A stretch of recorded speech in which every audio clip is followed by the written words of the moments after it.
Assalamualaikum warahmatullahi wabarakatuh. Salam sejarah bangsa kita. Kali ini kami membawakan satu lagi kisah yang menarik dalam membongkar kisah sejarah. Dan kisah untuk kali ini ialah ketibaan Jepun di Indonesia. Seperti apakah kisah ini? Jom, mari sama-sama kita saksikan apakah kisah sejarah bangsa kita untuk kali ini.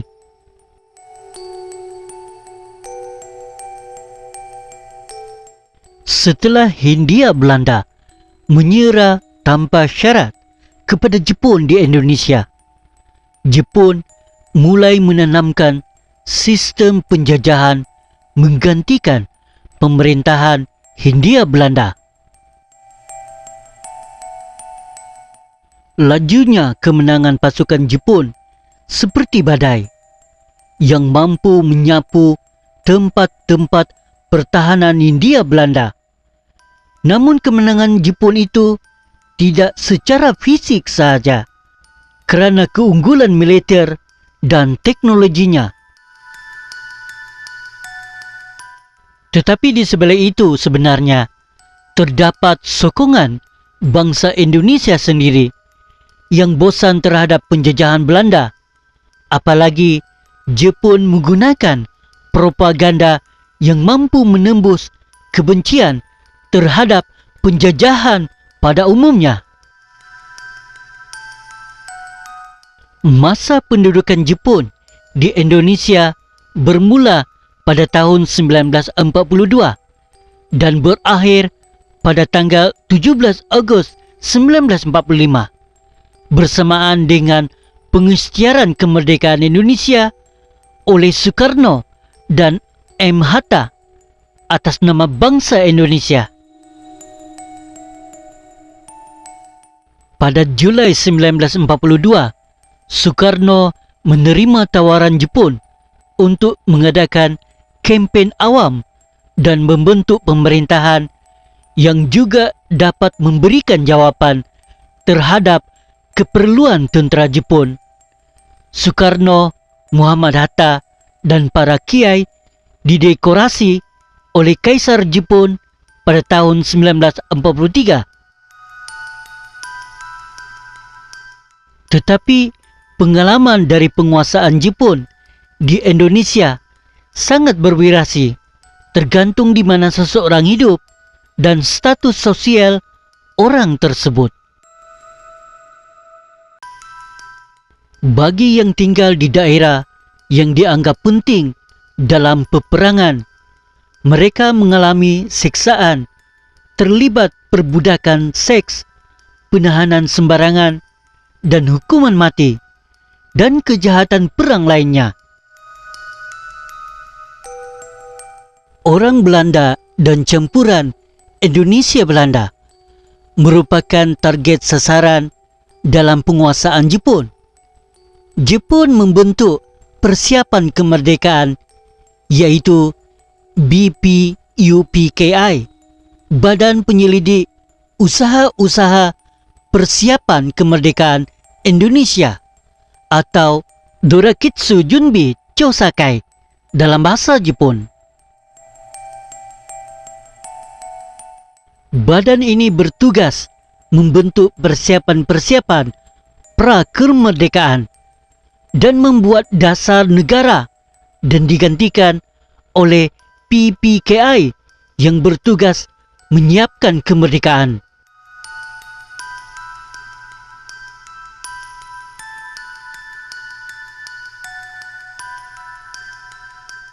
Pada tarikh 14 Februari 1942, Jepun menyerang Indonesia dan segera menguasai Sumatera Selatan.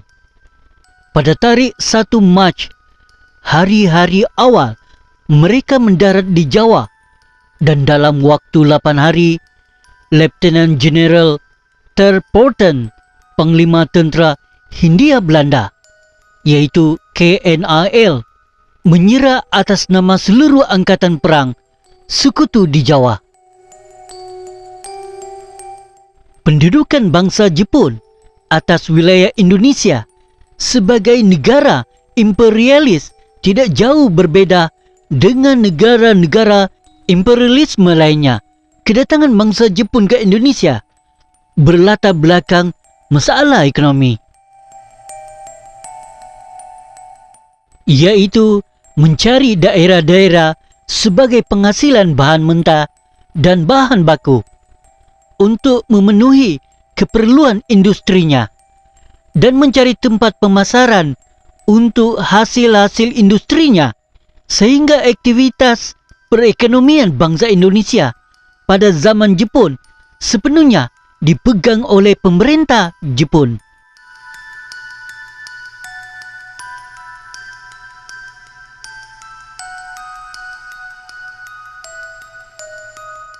Tarik pada 8 Mac 1942, General Tarjadan von Stackelbord Stachova, Gubernur Jeneral Belanda, Letnan Jeneral Terporten, Panglima Tentera Hindia Belanda, serta pejabat tinggi tentera dan seorang penterjemah pergi ke Kalijati.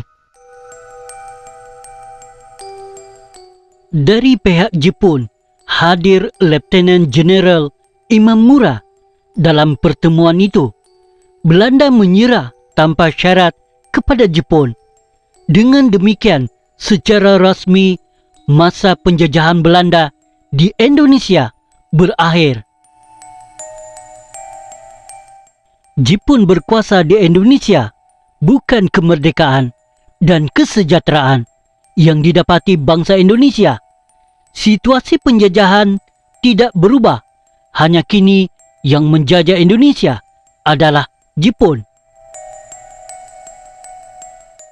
Kedatangan Jepun pada umumnya diterima dengan penuh semangat. Rakyat percaya bahawa Jepun datang untuk memerdekakan, dan Jepun makin disegani kerana segera mengizinkan dikibarkannya bendera nasional Indonesia merah putih dan dikumandangkannya lagu kebangsaan Indonesia Raya. Dua hal penting yang dulu dilarang oleh Belanda. Alasan penting kenapa penjajah Jepun sungguh diterima oleh majoriti kaum terpelajar Indonesia adalah kerana penguasa baru ini dapat lebih meningkatkan status sosial ekonomi orang Indonesia hanya dengan kelayakan saja, tanpa kekerasan.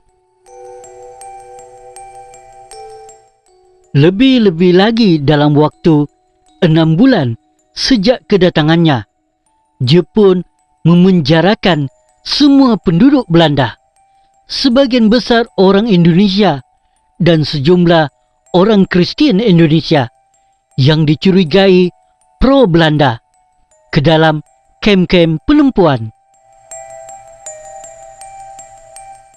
Jumlah kaki tangan pemerintah tentera Jepun hanya sedikit. Oleh kerana itu, mereka terpaksa mengambil orang-orang Indonesia untuk mengisi kekosongan hampir semua jabatan tingkat menengah atasan bidang administrasi dan teknisi yang dulu diduduki oleh Belanda atau Indonesia. Jadi, hampir semua kaki tangan Indonesia dalam bidang pemerintahan mendapat kenaikan pangkat 1 dan bahkan sering 2 atau 3 tingkat dalam hierarki tempat mereka bekerja. Dari situlah Jepun mula-mula memenangkan dukungan dari rakyat Indonesia. Kerana alasan ini dan kerana mereka diterima dengan tangan terbuka oleh penduduk, orang Jepun tampaknya tidak mendapat tentangan nyata apapun sebelumnya daripada pemimpin nasionalis. Mereka dapat dengan mudah mengambil sumber-sumber kekayaan Indonesia demi tujuan kepentingan perang mereka tanpa harus mengadakan persetujuan dengan kaum nasionalis Indonesia. Berdasarkan keyakinan ini, mereka membentuk pergerakan 3E pada tarikh 29 April 1942. Pada saat itu, Jepun memperkenalkan dan mempropagandakan semboyan dan semangat Jepun, yaitu Nippon Pemimpin Asia, Nippon Pelindung Asia, dan Nippon Cahaya Asia. Pergerakan itu bertujuan mengumpulkan dukungan untuk tujuan Perang Jepun dan kemakmuran bersama Asia Timur Raya. Jepun terlalu awal untuk percaya bahwa mereka tidak perlu menggarap nasionalisme Indonesia untuk mencapai tujuan-tujuannya lebih lanjut. Kerana kenyataannya, orang Indonesia yang mereka pilih untuk memimpin pergerakan tersebut adalah Mr. Raden Samsudin. Jelas bukan seorang pemimpin nasionalis Eleston pertama. Orang Jepun segera menyadari kekeliruan perkiraan ini. Meskipun propagandanya hebat, pergerakan 3E sebenarnya sangat lembab, yaitu gagal. Ternyata kemakmuran ekonomi Indonesia dinombor duakan di bawah kepentingan Jepun tanpa suatu ganjaran yang memadai bagi Indonesia. Nusantara dikeringkan, habis bahkan makanannya, minyak dan kinannya. Sementara barangan ruji yang sangat diperlukan seperti barangan pakaian dan alat ganti tidak masuk lagi. Jepun mengawasi kurikulum sekolah secara kasar dengan tangan besi. Mereka memaksakan bahasa Jepun sebagai pengganti bahasa Belanda di sekolah-sekolah menengah atas dan sebagai bahasa rasmi di kalangan pemerintah. Ini semua menimbulkan reaksi-reaksi negatif yang tajam. Yang lebih penting dan lebih meresap di hati hampir seluruh penduduk Indonesia adalah antagonisme yang tajam yang diciptakan oleh kekerasan yang keterlaluan serta kekurangan ajar yang sering ditunjukkan oleh orang Jepun dalam pergaulan dengan orang Indonesia. Dalam waktu beberapa bulan sahaja, Jepun mulai menyadari bahawa mereka tidak lagi mendapat dukungan dari rakyat maupun majoriti orang Indonesia terpelajar. Suatu rasa tidak senang terhadap Jepun terus tumbuh di kalangan rakyat, mulai nyata dan ditunjukkan dengan menandakan pemberontakan. Sebelum tahun 1942 berakhir, Jepun mulai khawatir pada permusuhan yang jelas serta perlawanan yang kadang oleh pelajar sekolah dan mahasiswa. Mereka cemas terutama setelah mengetahui bahawa dibentuk organisasi-organisasi bawah tanah yang terdiri daripada mahasiswa-mahasiswa ini maupun para pemimpin politik. Mereka mula memahami bahawa pergerakan kebangsaan Indonesia adalah suatu kekuatan yang nyata dan kuat. Dengan apa harus dicapai suatu cara penyelesaian tertentu.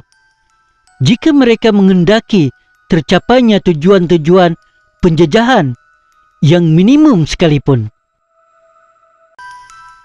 Menyedari hal ini, Jepun mengubah kebajikan politiknya secara radikal. Pertama-tama mereka mengalihkan perhatian kepada para pemimpin.